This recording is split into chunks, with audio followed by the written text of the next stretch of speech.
free. Subscribe our channel and click the bell icon so that you will get update with our latest video. Scientists and engineers have teamed up across the Atlantic to redraw the flood map of the US. Their work reveals 40 million Americans are at risk of having their homes flooded, more than 3 times as many people as federal flood maps show. The UK-US team say they have filled in vast amounts of missing information in the way flood risk is currently measured in the country. They presented the work at the 2017 American Geophysical Union meeting. This mapping project includes areas across the US that are on river floodplains and those at risk of flash floods associated with heavy rainfall. It focuses on rivers and does not include areas at risk of coastal flooding. One of the researchers, Oliver Wing PhD from the University of Bristol in the UK and part of the flood mapping organisation Fathom, spoke to BBC News ahead of this international gathering of Earth and planetary scientists. He said the new maps were based on cutting-edge science, simulating every river catchment area. The biggest issue, Mr. Wing explained, is how incomplete the network of river gauges is in the US. So he and his colleagues created a model based on decades of analysis of the way in which river systems behave.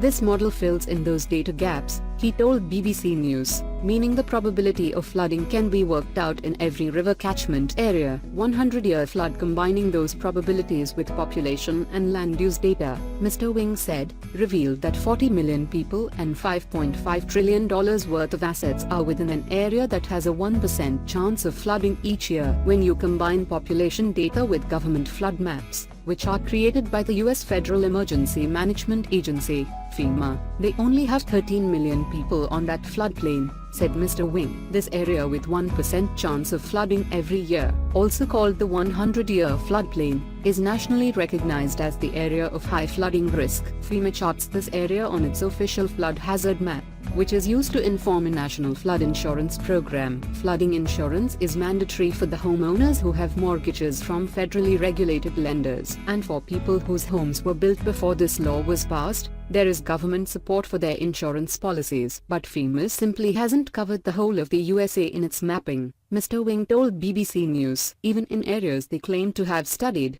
a lot of the smaller river reach has just been ignored. A Department of Homeland Security report, published earlier this year, also concluded that FEMA needed to improve its management and oversight of flood mapping. FEMA said it had not carried out a full study of the number of people living in what it called special flood hazard areas, so it could not confirm the figures the team quoted. But Roy Wright, director of the National Flood Insurance Program, said that the organization wanted the best answers as the science advanced. We haven't seen the details of this study, Mr. Wright told BBC News, but we welcome what these scientists have done and, if it improves our maps, we'll look at it.